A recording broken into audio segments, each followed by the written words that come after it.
Hola, bienvenidos, soy Luis y bueno, en el vídeo de hoy quería hablar con un muy buen amigo mío, colombiano, Jairo, sobre el tema de educación y trabajo, educación y negocios en Rusia. Hola Jairo. Hola Luis, hola a todos. Él era un súper ingeniero de la Aerocos, ¿no? Que es Sí. la universidad que ha traído a más latinos que ninguna otra universidad del mundo A a Samara. Samara, ¿no? Sí, A Samara, patria del cosmos.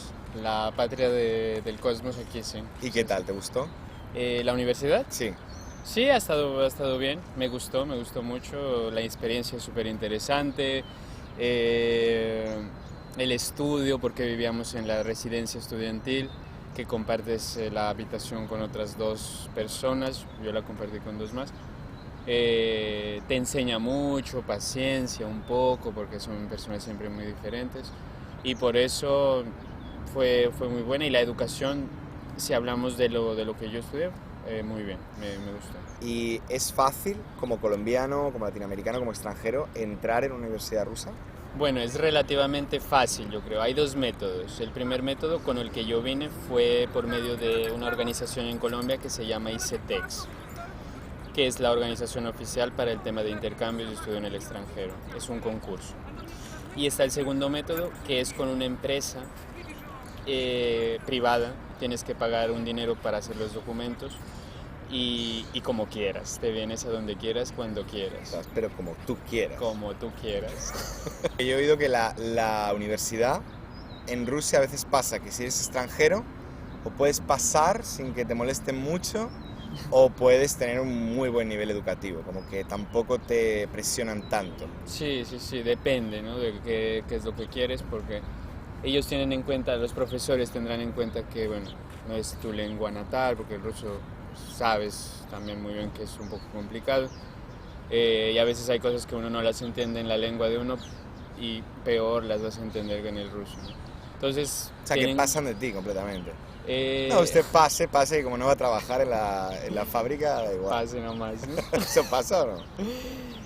No, no es tan exagerado, ¿no? Ahora no sé, porque igual todo está cambiando mucho.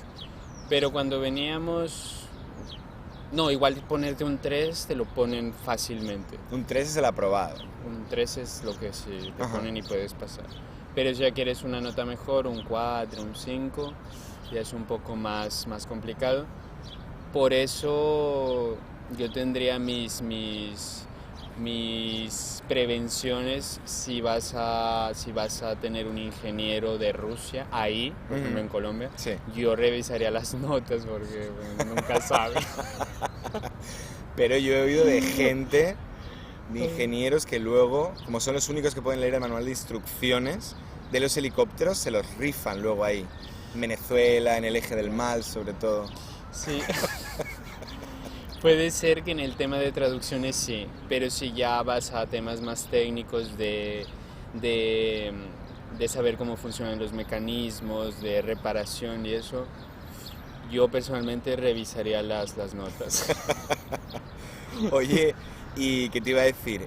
Bueno, entonces, yo sí que he oído que tienen muchos acuerdos con Latinoamérica, Rusia. Entonces hay mucha gente que va, hace una ingeniería con un buen nivel, pero luego no hay opción para quedarse. Por eso mucha gente, luego, la gente que se enamora de Rusia o de rusas, que también pasa, se quedan y buscan trabajo en otra esfera.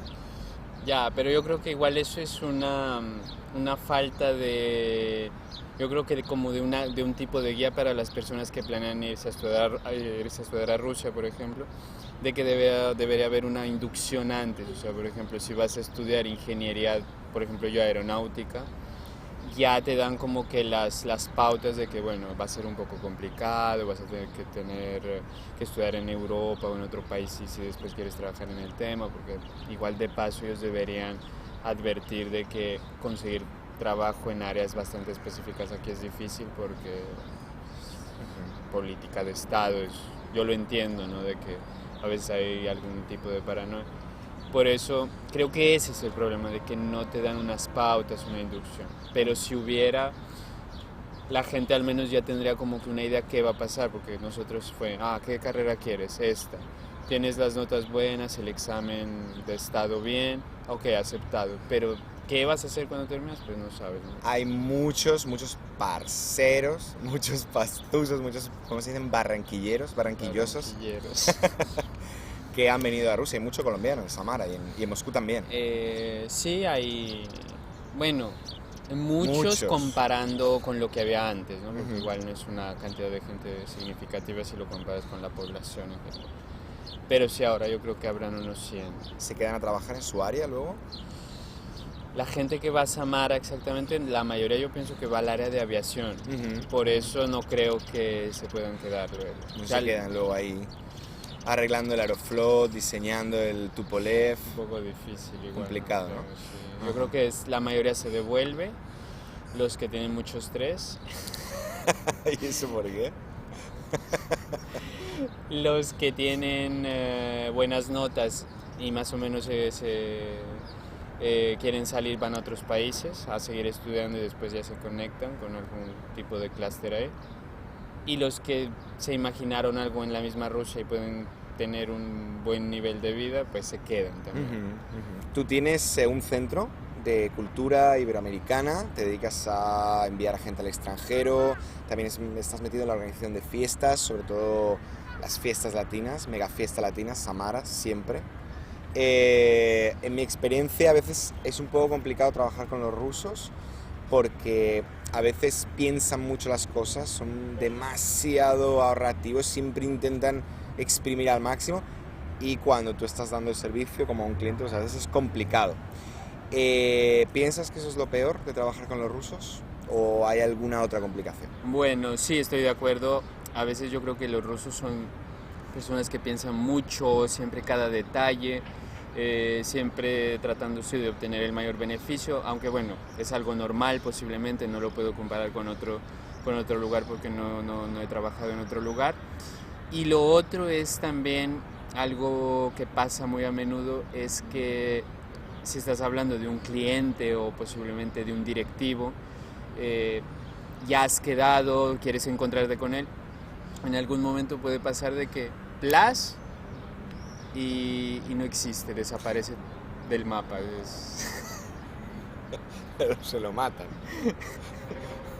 No sé, desaparece y puede ser lo más gracioso que dentro de 1 o 2 años aparece otra vez. Oye, estoy interesado. O sea, eso es muy normal aquí. ¿Es fácil abrir un negocio siendo extranjero aquí? Yo creo que igual es como, es que tienes que vivir mucho tiempo para entender que es Rusia, ¿no? Entonces yo creo que de primera impresión crees que todo es muy fácil, muy elemental, muy básico. Pero en realidad no es Chotka. tan fácil, o sea, Nítido. es bastante chotka la final, ¿no? Pero igual ahí todo se lo hace más, yo pienso, como un poco más improvisado, más de ganas, emociones. En Rusia a veces uno tiene esa impresión que va igual y le va a ir muy bien, pero igual aquí son mucho más sistemáticos. Pero Súper también siempre hay maneras de intentar, o sea, hay mucha libertad en el sentido también de que los impuestos son bajos, es fácil relativamente abrir un autónomo. ¿Un extranjero puede abrir un autónomo aquí? O sea, un trabajador independiente. Si tienes, por ejemplo, claro, tienes que tener un permiso de residencia temporal como mínimo. Y claro, la pregunta es cómo tener ese permiso de residencia temporal. Hay 2 opciones. Una empresa que te invita porque eres un super zen especialista. Que es tu caso, ¿no? Pero todavía no invitan. Y la otra es casándose. Yo creo que en Moscú es más real el tema de invitación por trabajo porque es una ciudad donde hay mucho extranjero. Yo pienso que la mayoría de todos los contactos con países de fuera es por Moscú a la fin. Pero en Samara, que es donde yo vivo, que es una ciudad más provincial, es más jodido, o sea, no. Más jodido. Sí. Palabra típica colombiana. Sí, está más jodida la cosa.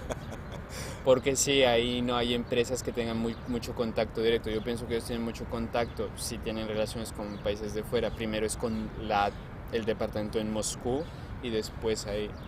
no es tan directo. Entonces en Samara yo creo que no hay muchas empresas que te puedan invitar. Aparte, bueno, es complicado. Y hablamos de lo positivo. ¿Estás de acuerdo que cuando ya por fin, después de todas las dificultades, logras cerrar un negocio con el ruso, ya tienes a un amigo prácticamente fiel para siempre?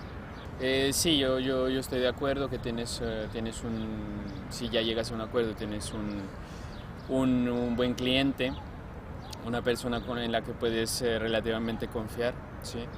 Pero claro, es muy, muy importante saber ruso, yo creo. Eso es indispensable en Rusia, porque tienes que estar aquí, más o menos entender cómo todo funciona. Y ellos se dan cuenta de que sí, tú eres como esboy, ¿no? Como una persona de aquí, entonces es más fácil que simplemente llegar a, y bueno, si estamos hablando de un nivel así más, no tan a lo grande, sí, ya es a lo grande, como quieras. Tromboli. Trump. Tú abras tu propia empresa y dices que aquí es como más sistemático, pero el que pagar impuestos, No. acordar las cosas con las personas. No, es más sistemático en el sentido de que, vale, abrir es relativamente fácil. Si tienes la documentación necesaria, abres y en una semana creo lo tienes. O sea que es súper rápido.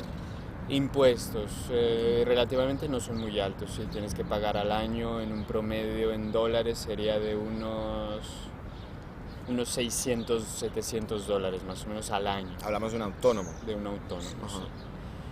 Sí. El lío es cuando ya tienes claro un producto que pretendes vender o realizar.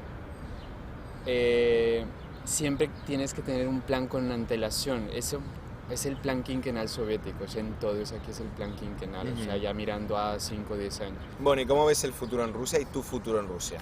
¿Sigues planeando invertir, quedarte a vivir? Yo creo que la economía de Rusia tiene futuro, pero es un país que igual, al menos para un latinoamericano, yo creo que sí es bastante diferente y es un país que no es tan fácil, en el sentido de que la gente piensa bastante diferente en ciertas cosas, están más acostumbrados a una disciplina más cuadrada, para ellos es algo muy normal, para uno es un poco diferente. Yo por ahora estoy bien, no sé qué haré después. Bueno, muchas gracias, Jairo, ha sido un placer, contaremos contigo. Que no, que es una mierda. Hasta luego. Hasta ¿no? luego. Bueno, muchas gracias, chicos. Seguimos en contacto. Chao, se suscriben. Buenos videos hace.